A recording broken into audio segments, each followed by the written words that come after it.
1, 2, 3, 4.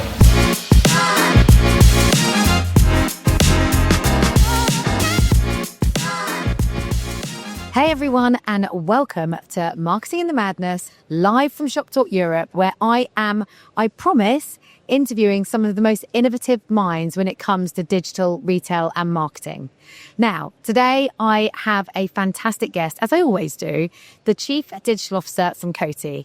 Pierric has a fantastic job and looks after some of the most iconic brands out there, from perfumes for Gucci, but also to huge influencer-led brands like Kylie Cosmetics. So, especially as I do most of my shopping online, we of course have dug into what I think is one of my big trends for the show this year, and that is social commerce. So, without further ado, let's go and chat to Pierric. Hi Pierric, and welcome to Marketing in the Madness. Now, I am very excited to speak to you today because, one, I love so many of the brands that sit under the Coty umbrella, and you're doing some really cool things when it comes to social commerce. So I feel I'm going to learn a lot, and it's one of my, beauty products are a big part of my, where most of my monthly wages go. So I'm gonna learn a lot about how you guys, help promote the brands. Can I start with, though, for the listeners, I'm sure they do know, but for the listeners that don't know too much about yourself or Coty, can you give us a little bit of the story on Pierric, what you do, and then, of course, Coty and the brands that you look after? Of course, yeah. Thank you. Very happy to be here with you in this great event. So, look, I'm Pierric Duthoit. I'm the CDO at Coty. I've been at Coty for 2 years now, and previous I had a background in tech, working at Google, Meta, etc. So I'm not a beauty product. I'm a tech product in the world of beauty, which is quite interesting. But the most interesting part is about Coty, not about me. So Coty is, what people don't know about Coty is that Coty, the French guy, invented a lot of the fragrance you have now. All right.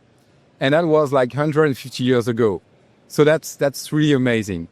What we see is that at Coty, we have two main things. The things about fragrances. So we have Gucci, Burberry, Calvin Klein, Hugo Boss, so all these magnific brands. They're really great.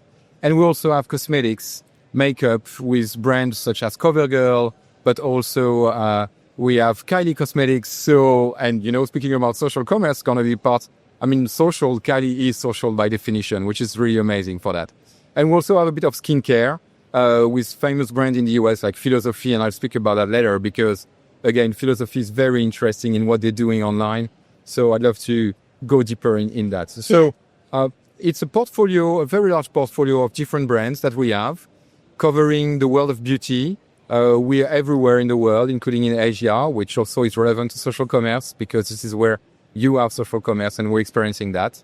That's what we're doing. Yeah, I think if there's a certain industry that is owning social commerce, I feel like beauty is, and maybe fashion as well, but beauty is really at the forefront. Yeah. We've all seen the influence, and it's kind of like mesmerizing to watch when they're sat there doing their makeup, and we learn so much of how to use certain products.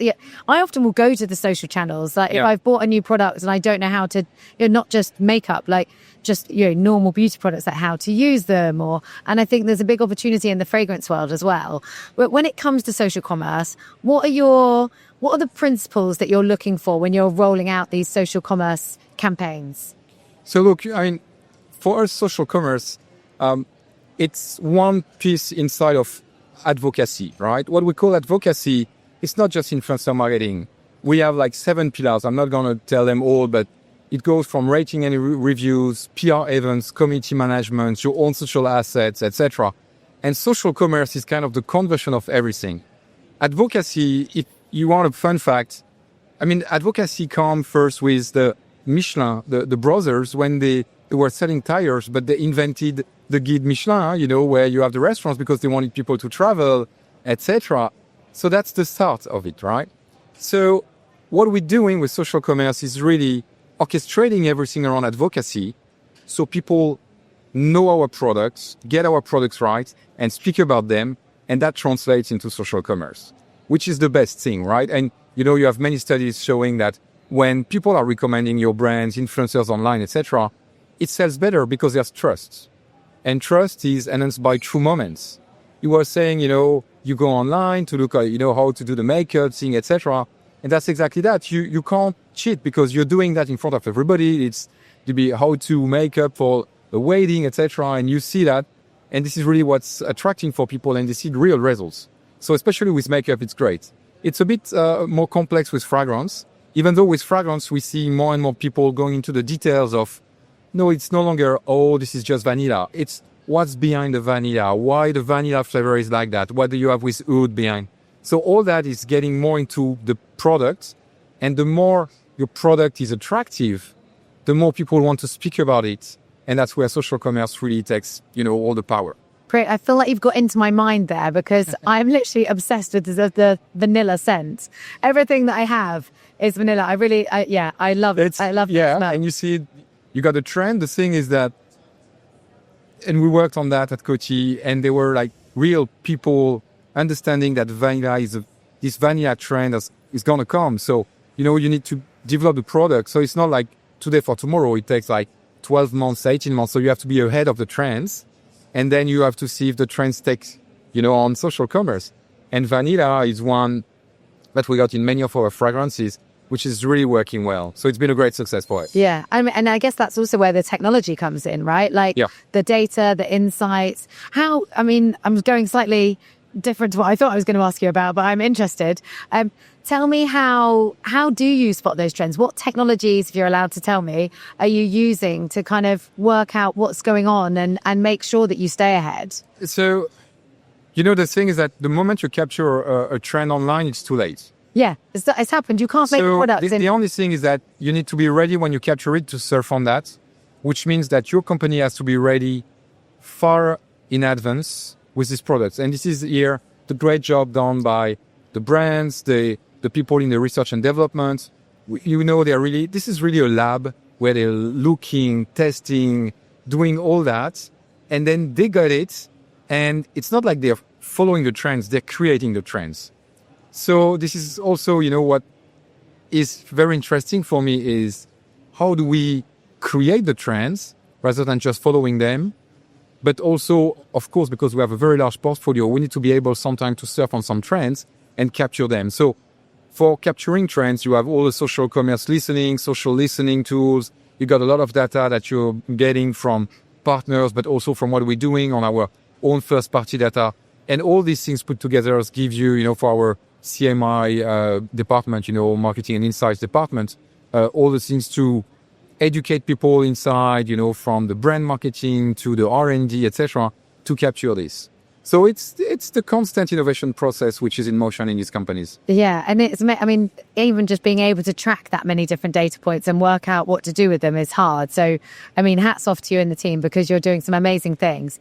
And that's what I want to dig into now because, of course, you've said that you've got some really interesting examples of social commerce really working. And there's lots of different ways. Of course, there's UGC, there's EGC, there's using influencers, there's using micro-influencers. So obviously, to bring that to life, it'd be great if you could talk about one of the really successful social commerce strategies or campaigns that you've been running at the moment. So look, I think one of the first interesting things to say is that a lot of the brands who are there, they are in China, right? And in China, you have social commerce, this online selling, etc. So I would say Europe and the US, the Western world is discovering that now, but it's been tested for ages in other regions. So this is where, also we need to be humble about that. Now, that said, it's done differently. So it's not like you can just apply the same recipe. You have to tailor it differently. And we have a good example in the US with Philosophy, the brand I mentioned, where we have skincare, where we're doing live commerce. So we have someone from our team, from Philosophy, right? We're using Firework technology, and we're doing this online, really, where we are doing the live Philosophy, where we're presenting the products.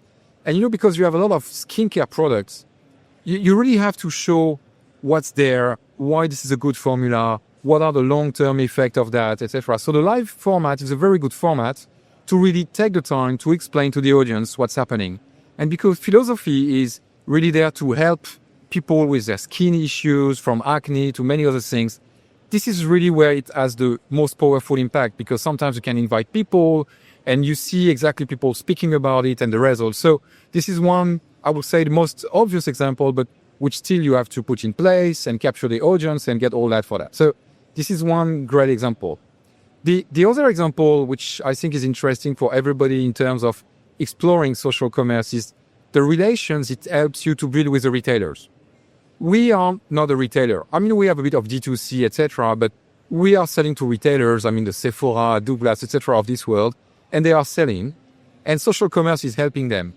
So what do we do as a brand, for instance, with Douglas? We are creating this summer house and this winter house where we're inviting influencers, we're inviting people, and they're testing the products, they're looking at it, they're creating tremendous content. And this is really what they do. They capture this moment of truth. It's not like, oh, let's go through the marketing brief that you got. It's more like, okay, let's experience the product for real. Let's play with that. Let's look at it. What does it do to me? Do I like it? How do I share my emotions? And this is where social commerce is interesting, because that's really the ability for you to show the benefits of your product. And so this is what we're trying to surf on, and that we're putting in place with these retailers. And it's been very successful. Yeah, well, the retailers, at the end of the day, they want to know that there's demand for their products and that you guys, I guess you have to evidence, like, it's good to stock us and you're going to sell lots of this product because look at these amazing influencers, look at the people that are, validating the product, we're going viral, or, that's what they want to hear, right? Yeah. Look, and we got a good experience with that. We have Kylie Cosmetics, right? So great Huge. cosmetics, by the way. Yeah, huge. My daughter is obsessed. It's really good, right? Yeah. And so Kylie, she created that, She was doing these drops and selling that. And there was a rush online. So that was at the very heart of it. And here you got this part of this FOMO, but also at the same time, trend, but also the benefits of it. You see the product. And this is real marketing, I would say. When I say real marketing is you get a bit out of the brief and you really show what the product is, which is the reality, and that's why people want to buy it. So it's a great experience, and we love playing with that. It requires a lot of work. Yeah. That's a lot of work because you create a lot of content, but that's amazing. Yeah, I mean, how do you manage it? It does feel like a lot of work. Like, even just us doing this podcast, we create so much content. Sometimes it's like we don't even get it all out. There's so much goodness from the podcast. There's so many great clips that we want to get out. Yeah. How do you make sure that you're getting the right things out at the right times? Like, do you let the influencers decide when they're posting? Like, how does the logistics work? To some extent, I mean, the biggest part of the work is really on selecting your influencers, because you don't want to tell them what to say. That doesn't work, and nobody wants that. You want to make sure that and when I say select the influencers, they're also selecting you, right? So it's really a win-win situation. Do they like your brand? Do they like your product? Do they want to test it? Do they really want to play with that? So this is really, this part of selecting your influencers, doing the right seeding. It's really a trial test work that you have to do, which at scale, it requires a lot of work. Of course, we have teams to do that. But the challenge is the scale that you want to reach with that. Yeah. So you have many tools which are helping you to select properly your influencers because of the audience they have, the tone of voice. So are they matching with your brand? What are they doing? Will they stay true to their speech with your brand and all these things? So there's a lot of work with my teams, digital teams, with the brands to select these influencers properly. And then after, you can always give them a brief, right? But the brief doesn't have to be with too many constraints. It has to be creative enough so they can do something really nice, which they love. Otherwise, it doesn't work. Yeah, if it's too forced, it takes the humanity away. It takes the realness away. I mean, you don't want to fall into this. And that's some of the issue with China, where part of the social commerce became too commercial, kind of. It's, discount here, do that. This product is like this, ding, ding, ding. I think we've all seen this influencers, with 3 seconds on a product and throwing, and I don't know how many, products she sold online. Okay, it's China, it's another world. I don't think any brand want to be there, right? This is not the volume we're looking at. This is not the way we want to look at. Again, I go back to advocacy and the advocacy framework.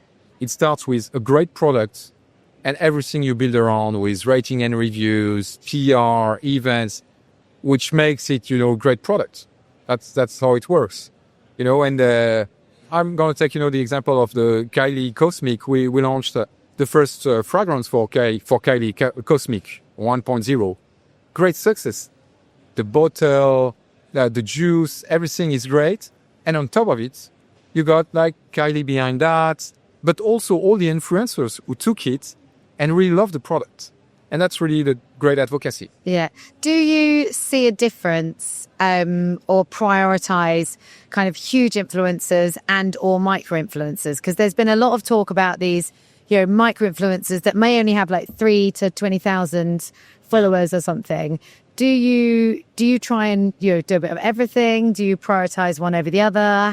What's your approach? Well, I mean, you have to play with everything. And look, we have such a large portfolio that with some of your products, you're going to go for bigger influencers. With some of the products, you're going to go with, smaller influencers, but at scale, etc. So this is really what you're going to play with the strategies, right?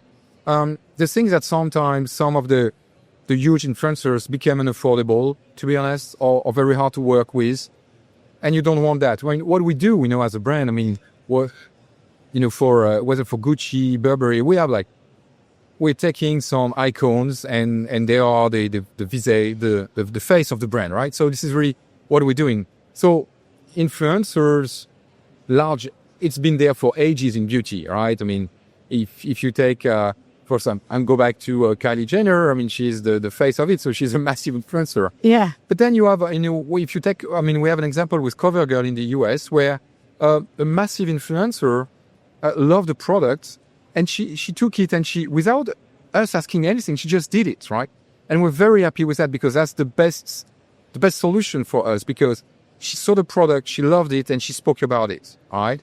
And at the same time, when we're launching a new Boss fragrance, then we have Chris, the famous store with the actor who is the face of the brand, and we're playing with that. So it's really finding the balance between your brand, how it's embodied with a real good character, but also all the rest of the influencers who, what we love to say is, if you do the seeding, you send them the product, if they love it, they're going to post about it.